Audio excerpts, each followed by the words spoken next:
think the first product we ever built was an internal prototype of credibility assessment. Platforms are clearly doing this, the big giants. They have their own ways of trying to moderate this content. Do we already have something that's finding stuff that these guys are missing?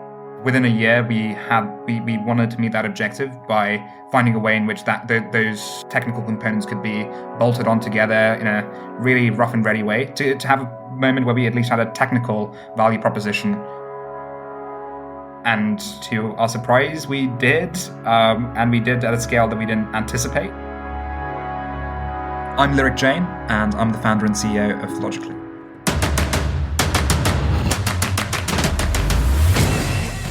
This is Code Story, a podcast bringing you interviews with tech visionaries who share in the critical moments of what it takes to change an industry and build and lead a team that has your back. I'm your host, Noah Labhart, and today how Jain built the platform to address the challenges posed by misinformation. All this and more on Code Story. Jain comes from a family of business people and is an engineer by training. He was born in India and spent the first half of his life there. When he was 12, he moved to the United Kingdom. He's always been fascinated in physical engineering mostly, which is interesting since he plays in the digital space now. He's a huge football fan. That's European football, or soccer for us in the US. In fact, he was obsessed with it while he was attending university, playing the console games and memorizing the rosters and stats for the live sport. He specifically loves Manchester United and typically spent around 20 hours a week watching football. In 2015, Lyric unfortunately lost his grandmother to what he states as health misinformation from forwards on WhatsApp. This, combined with the Brexit happenings, the US elections, and general world events, he started to see firsthand the trend that behavior was being influenced by online activity. This is the creation story of Logically. We work to identify and respond to misinformation and disinformation, what people might generically call so-called fake news. We try and identify it at scale, and we find ways in which we can respond to it. And usually that ends up with us working with various governmental organizations as well as various platforms. What we choose to focus on is really where misinformation and disinformation could have an implication to public health, public safety, election integrity, and national security. Within that entire ecosystem, how do we find a way in which preemptively or at the point of these threats becoming live, we spot them instantly or within half an hour, and also decide what kind of proportionate and effective response to it would be. Kind of when does a takedown work? When does a label work? And when does just putting a fact check out there work? So that's what we do. I never thought in a million years this is what I would be doing.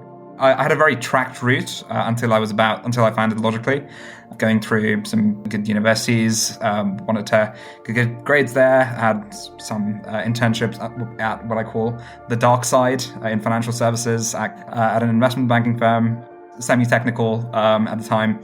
And the summers post Logically, the hypothetical summers, I was going to be working at a tech organization, kind of a Google, Facebook type organization, and then eventually, maybe 3, 4, 5 years down the line, maybe try my hand at entrepreneurship, because that was a bit of a bug for me.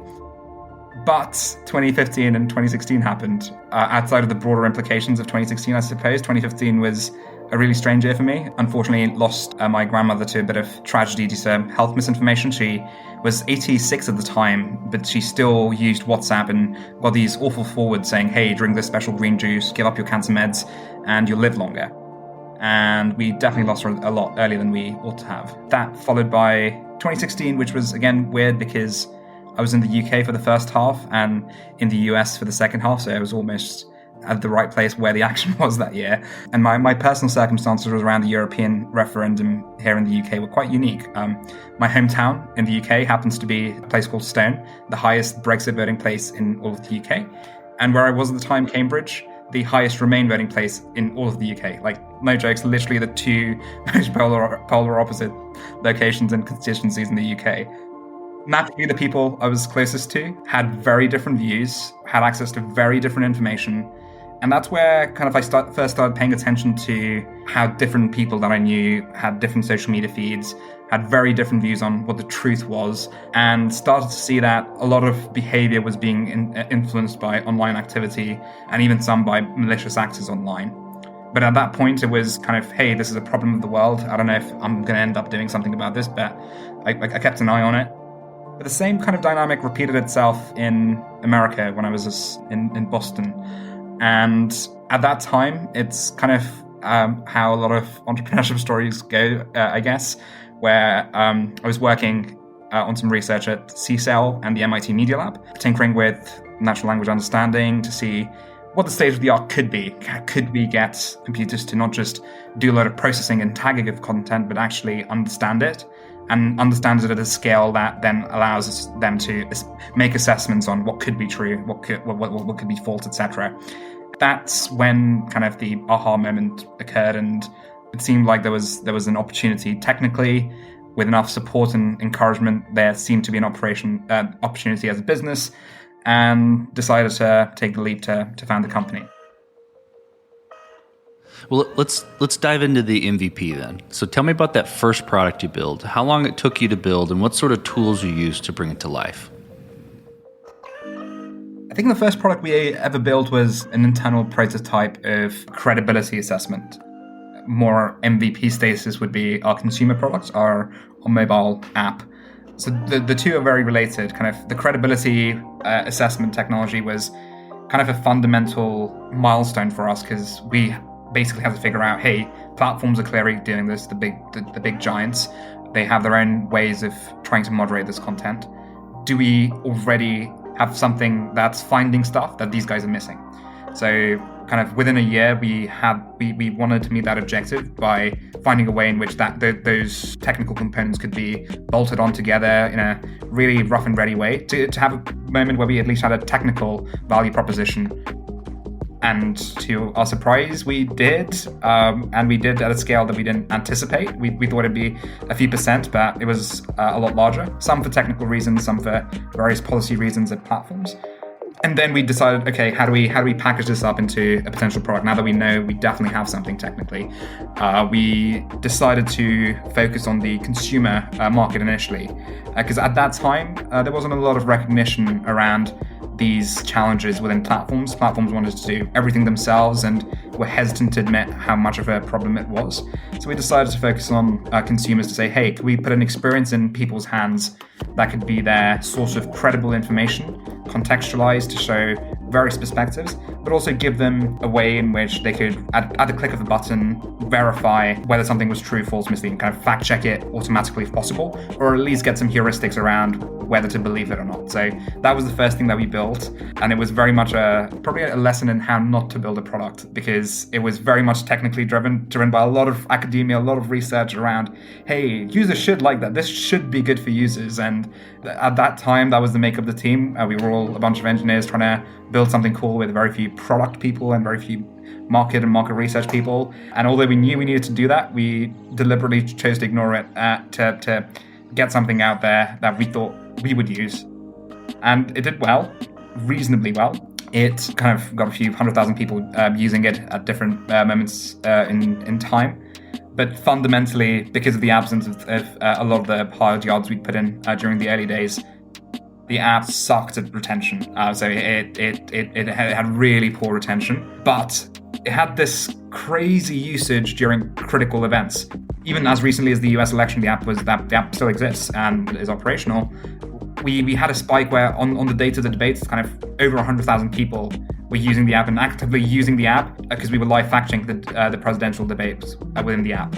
Similar election events around the world, early days of COVID, usage kind of skyrocketed at that scale when there's these big global events, but also when in a particular city, in a particular country, things seem to be on a risk-on mode. So we thought, there's still something clearly there that we're providing. There's some value we're providing to users that isn't really the news side of it, the curation side of it, but is this ability to help users orient themselves during high-risk events. So a parallel track of work at the time was figuring out how to work with organizations in a top-down way that had a lever on the information ecosystem, so mainly platforms and governments.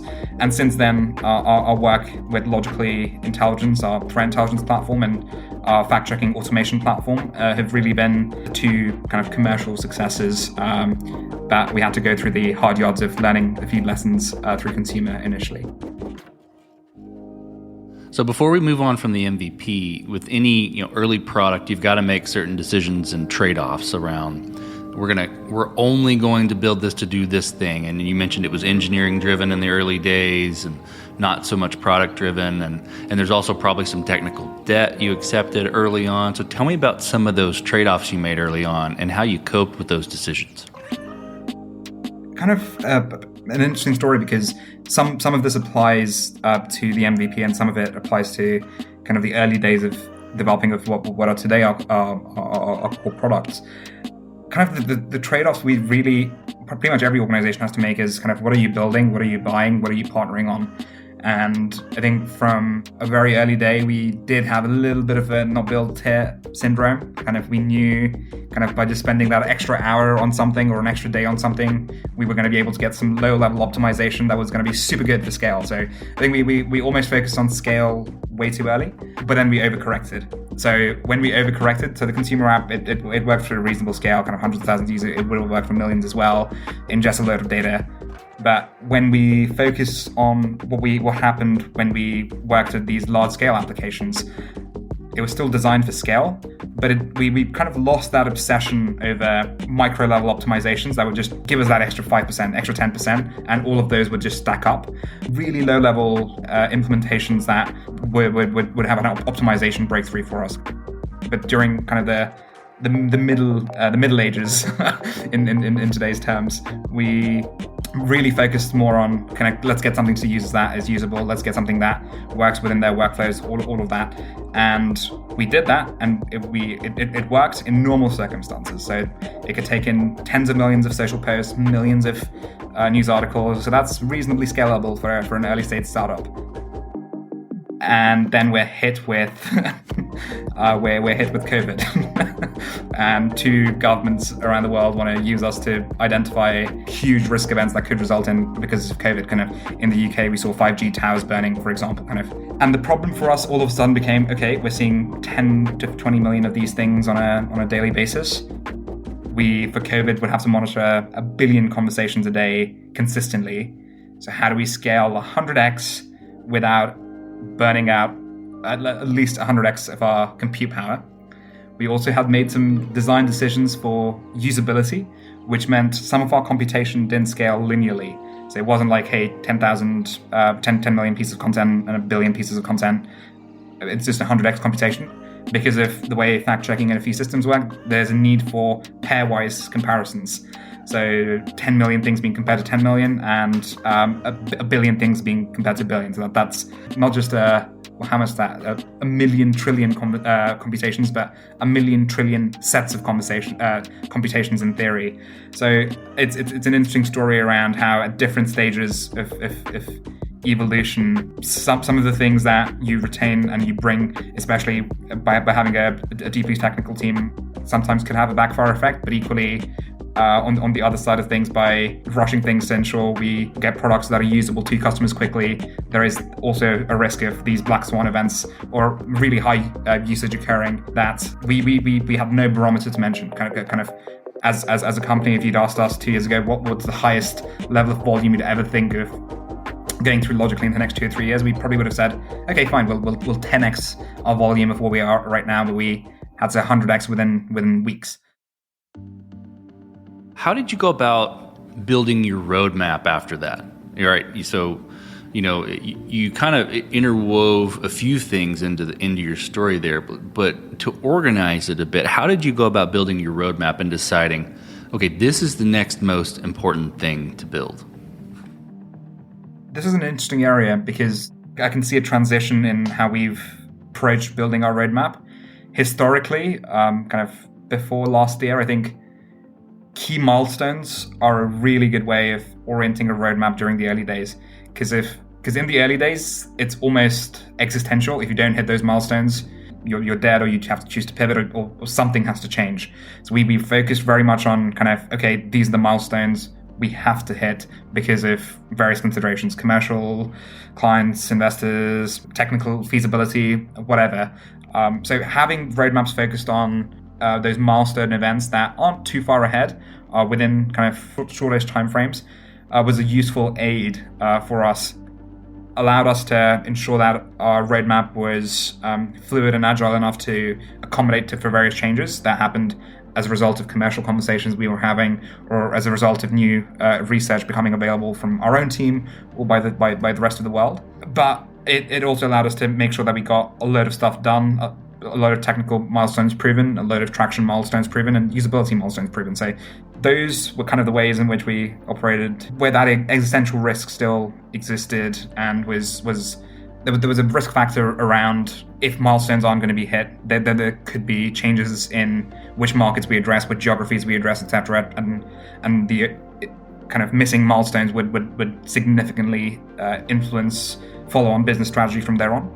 But as kind of a bit of maturity has come into us as an organization, as well as the product roadmap, and having a solid baseline to work on top of, the way in which we orient our product roadmap has changed quite significantly. Kind of, there's a need for a lot more formal business practices to ensure that views from commercial stakeholders, research stakeholders are kind of jointly introduced into the product roadmap, so that there's also this kind of tech push of, hey, here's the art of the possible and we could do this, as well as kind of clear business polls that are helping influence and shape the product roadmap.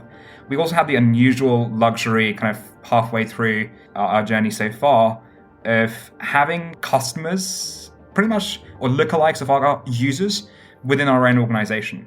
And especially for a technology company, that's a rare position to be in. So as a description of the team, kind of where we're 120 odd people now, but 60 of us are on the technology, engineering, data science side, kind of a dozen or so people on the product side. But we have 30 to 35 subject matter experts on open source intelligence investigations, fact checking, misinformation and disinformation policy. So kind of having those people internally, those were lookalikes of what our users within governments and platforms look like.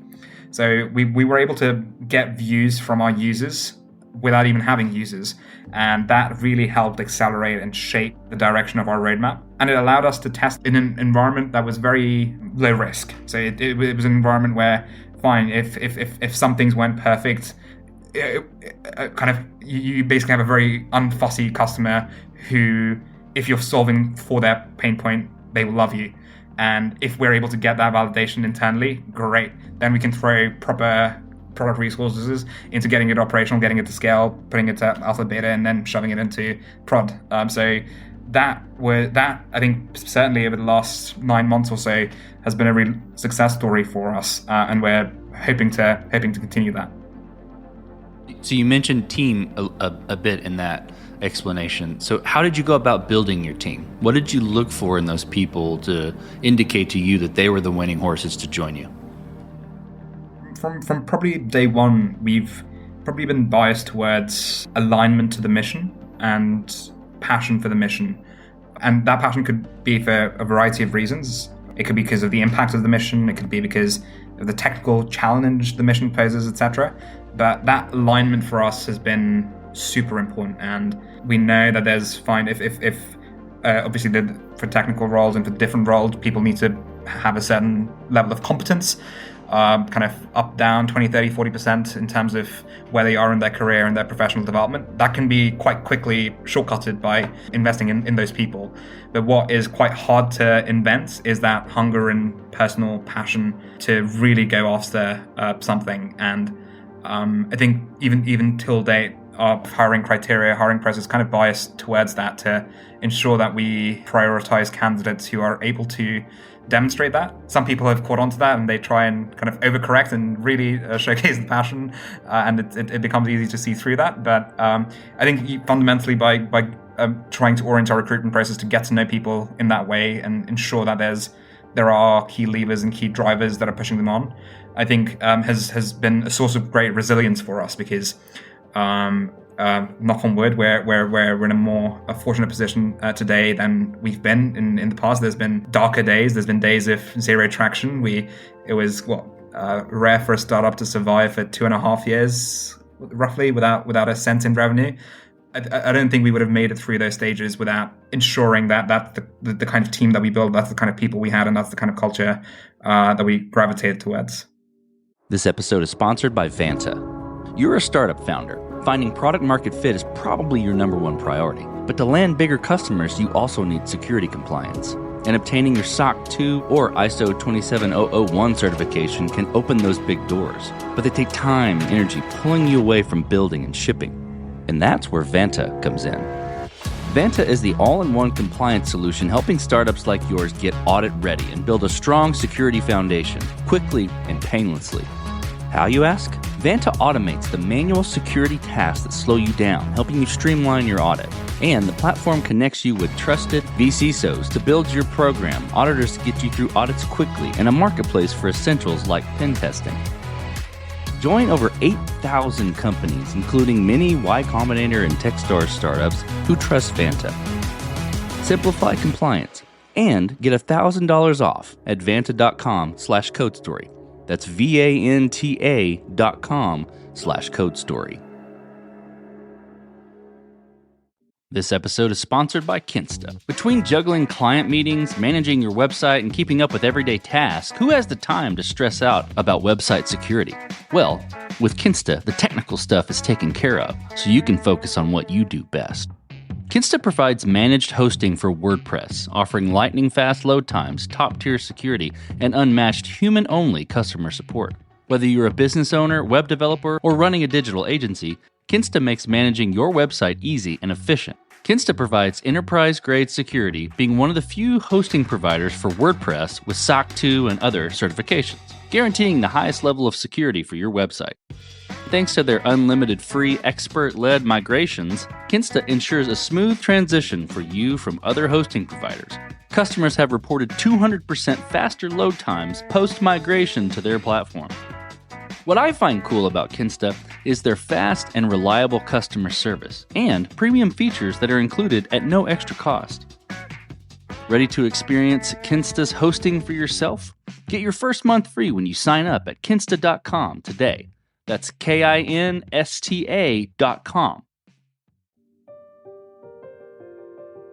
Let's switch to scalability a little bit.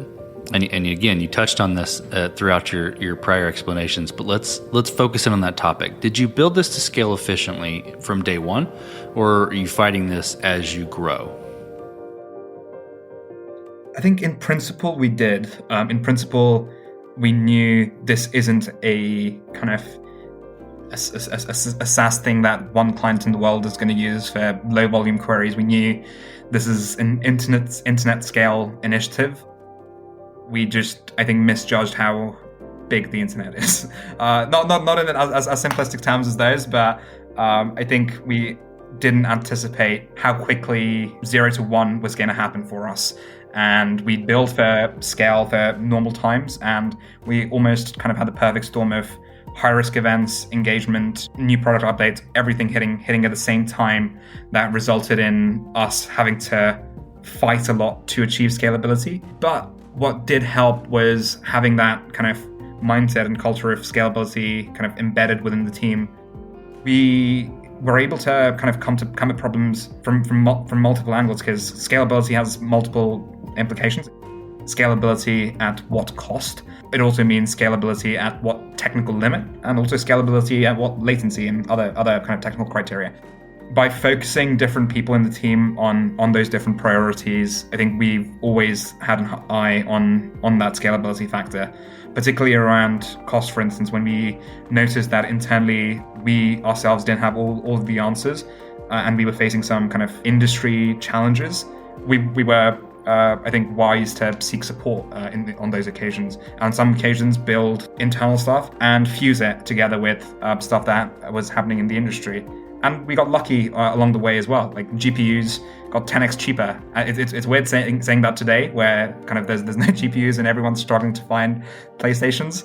Still, from a cloud compute point of view, for the same per unit computation for machine learning, it's around 10x cheaper than it used to be in 2017. So external factors, internal factors have really helped us, as well as ensuring that we had a team that focused on all of the limitations that come with scalability, all of the criteria that are important to look at when looking at scalability, the technical factors and the cost-related factors.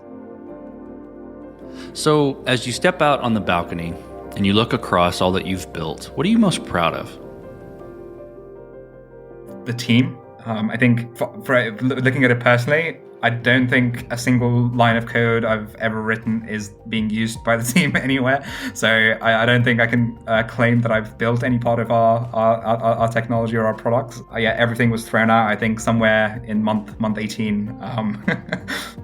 I think, yeah, I'm really, really proud of the team, the way it's evolved, the new people that we continue to bring in, but also kind of the impact we're able to have. Because I know that's something that drives me, and it drives a lot of people in our team. It's everything from kind of those micro level incidents, similar to the unfortunate experience of my grandmother. Kind of people don't often recognize that misinformation and disinformation doesn't just lead to this online circus. It has real world impact. Kind of there's places in the world where people get killed for whisper trails that just go out of control.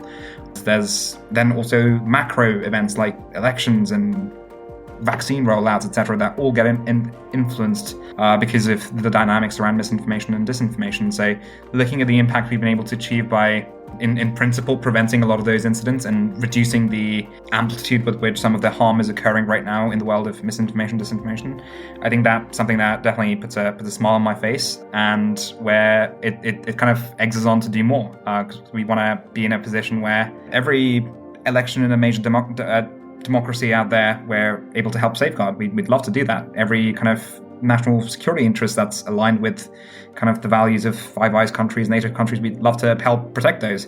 Every kind of public safety incident that's about to happen, kind of incidents like what happened at Capitol Hill, the more we're able to prevent that, the better. And even the micro level kind of threats to life or people getting nasty experiences online and offline, the more of those we can prevent, I think we'd like to do as to help mitigate as many of those as possible. Let's flip the script a little bit. Tell me about a mistake you made and how you and your team responded to it. I think probably one on an entrepreneurial front might be around delaying making a bet that you know you need to make. So, for instance, we from day one knew we needed to find ways of engaging with platforms and governments, and we delayed that out for 12 to 18 months before we ever picked up the phone or wrote an email to any of those institutions. So we always knew we needed to do that, but there's this kind of slight schizophrenic attitude that early stage startups tend to have around, hey, we really need to focus, because if you're focusing on everything, you're doing nothing.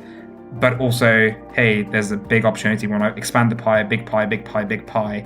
And I think it's a very tough trade-off to try and make. It's a tough balance to try and achieve. And I think we could have certainly prioritized the markets that we're currently prioritizing a lot earlier, but also made other decisions like, okay, let's bias towards action, trying things out, failing. It's a very Silicon Valley attitude. It's a very American entrepreneurship attitude. It's not something that it's something that certainly exists, but in moderation, I guess, in European entrepreneurship circles. So I think biasing ourselves towards conducting many small experiments instead of fewer, lumpier ones could have got us to where we are quicker. So, what does the future look like for Logically the product and for your team? It's an interesting time. There's a lot of tailwinds to our space. There's a lot of interesting work that's happening in the world in civil society organizations and research communities, but because of the unfortunate facts of how the world has evolved and the incidents that we've seen, the 5G towers being burnt here in the UK to Capitol Hill in America, there's real urgency and momentum behind people wanting to do something in this space. So we'd love to be as large a part of that conversation as we can. There's this ongoing conversation around how on earth do we find a way in which platforms could be regulated, how we could come to a way in which safety is prioritized and there is a duty of care of sorts that's introduced within platforms with respect to their users.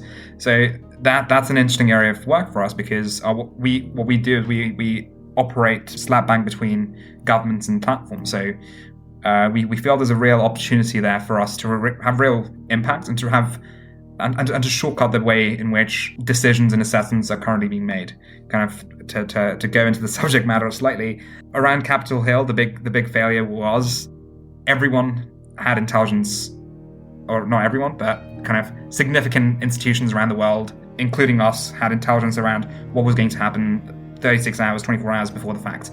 Some chose to share it with various governmental agencies. Some didn't. Some didn't know who to. And once it was shared, there was a huge coordination breakdown, as is what usually happens with these kinds of incidents. So what we feel we were able to achieve by being someone who hopefully the public can trust, who governments and agencies can learn to trust and platforms can trust, is become something of an intermediary that is equivalent to an S&P or a Moody's, but for online information and online content. Kind of, they rate financial instruments right now for the level of risk. Why can't we do that with information? Not necessarily deciding misinformation and disinformation, changing the language to this criteria of risk, kind of potential inauthentic account or activity or content online could compromise public health, public safety, election integrity, national security. How do we quantify the level of risk that exists there? And how do we rate the level of risk to a high standard? That's kind of the direction that we're going in. And we'd love to engage with as many stakeholders as possible to try and create that kind of ecosystem, because it's happening in pockets. And in terms of the team's in a really interesting place, because we've doubled our size year on year, hiring people, kind of 60, 70 people during the course of the pandemic, and it's on course to double again. A lot of fun, interesting challenges that come with growing and scaling. Really looking forward to welcoming everyone who joins us, because although we have a few successes under our belt, it's still very much the start of the ride for us. Well, let's switch to you, Lyric. Who influences the way that you work? I'm a CEO, CTO, architect, really any person that you look up to, and why? I'm trying to not pick a cliche example, because again, there are cliche examples, because there are definitely some outlier people who've seen great success. I hesitate to name the techno king, but it's hard to look away from him and the large technology companies that exist today. But the way I like to kind of frame it is there's kind of lessons learned in all of their entrepreneurial stories and all of their journeys. There's kind of these ideas, things like the concept of creative destruction. Almost sometimes the best way to create a new paradigm is to figure out how to what existing paradigm isn't working and find a way of breaking it down block by block and replacing it with your own block. So those kinds of ideas, those kinds of concepts, I think, have been great influences. And maybe personally, I think family has been a great influence. I'm probably not the more interesting entrepreneurial story in my family.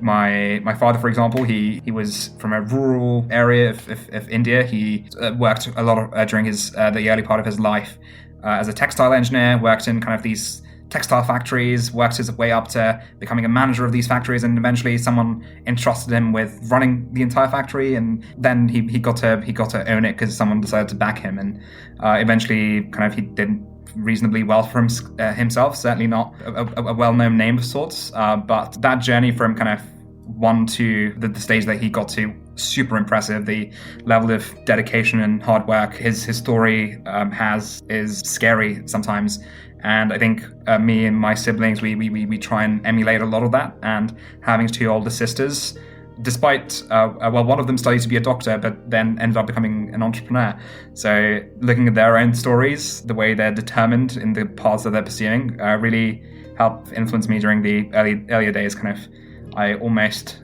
always felt like a 30-year-old in a 16-year-old's body, and today I feel like a 40-year-old in a 25-year-old's body. So I think that's kind of the foundation that really helped, and I'm privileged to have experienced that. We talked about a mistake, but a little bit different spin. If you could go back to the beginning, what would you do differently? Or where would you consider taking a different approach? I'd probably have come to America a lot sooner than I did. And also on a personal level, I'm still not sure where I stand on this decision, but I found it logically between my bachelor's and master's, and I chose to carry on for the first year that I was running the company. Those are probably two decisions that I'd look at. So rolling back the years, I was logically as a concept started when I was in Boston. Later, I had to come back to Cambridge to finish my master's. And at that point, that summer was when I was deciding whether or not to incorporate the company, what to do about pursuing my education further, etc. And the decision to continue was interesting, and it helped sometimes because I was still using the same networks, I was exposed to the same people, advisors, etc. On the flip side, although I was working 12 hours a day for Logically, I wasn't working 16 hours a day for Logically because I had whatever number of lectures to attend or even the minimal amount of coursework to do. I had to get it across the way. And I feel during that first year, those extra 4 hours would have been significant. It's a very hard decision to make, both because kind of personal, cultural background. Really admire the stories of a lot of people who did at that point make the decision to drop out. From a personal point of view, is something that I haven't reflected upon too long, but I think the first sense I get of how could we have got to where we are quicker, or how could we have got to where we are but by following a different story. I think if I dropped out, I probably would have ended up starting Logically in America instead of starting Logically in the UK. Although that would mean my team would look very different, so I don't know how well that would have worked out. That fundamentally felt like a sliding doors moment of sorts. There's been a few other moments like that, but maybe just because that was one of the oldest, it feels like the one that could have had the biggest potential impact. Well, last question. You're getting on a plane, and you're sitting next to a young entrepreneur who's built the next big thing.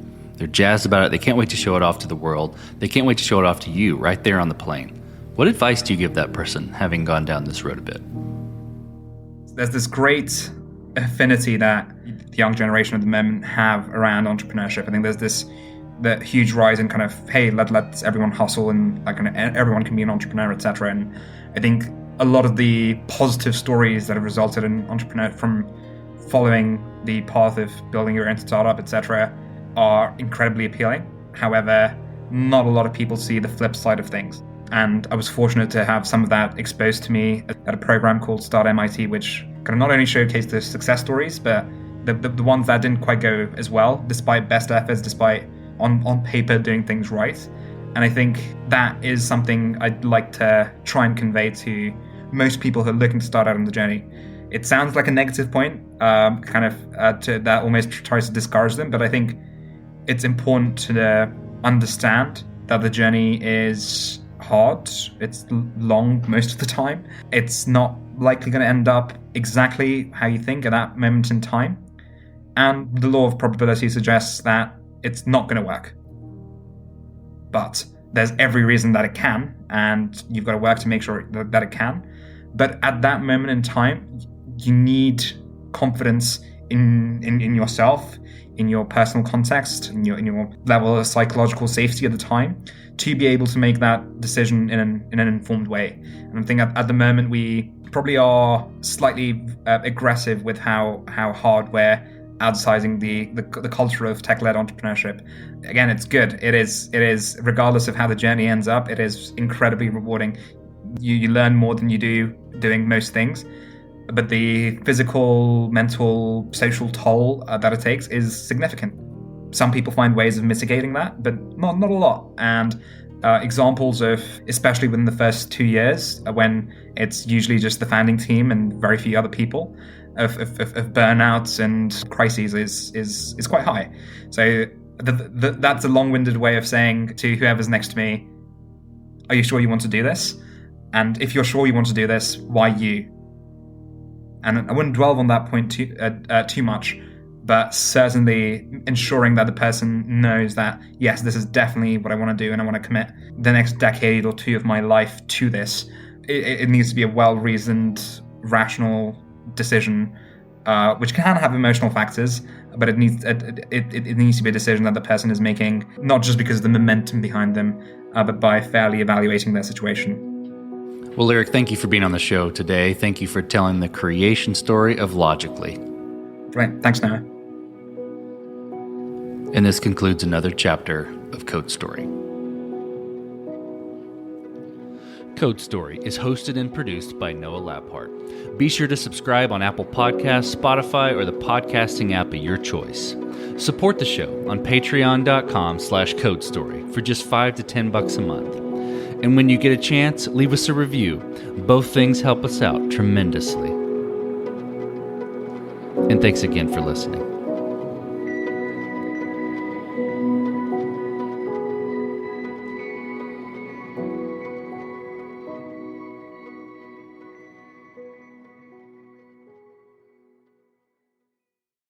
You just realized your business needed to hire someone yesterday. How can you find amazing candidates fast? Easy. Just use Indeed. Stop struggling to get your job post seen on other job sites. With Indeed sponsored jobs, your post jumps to the top of the page for your relevant candidates, so you can reach the people you want faster. According to Indeed data, sponsored jobs posted directly on Indeed have 45% more applications than non-sponsored jobs. Don't wait any longer. Speed up your hiring right now with Indeed. And listeners of this show will get a $75 sponsored job credit to get your jobs more visibility at Indeed.com/PODKATZ12. Just go to Indeed.com/PODKATZ12 right now and support our show by saying you heard about Indeed on this podcast. Terms and conditions apply. Hiring? Indeed is all you need.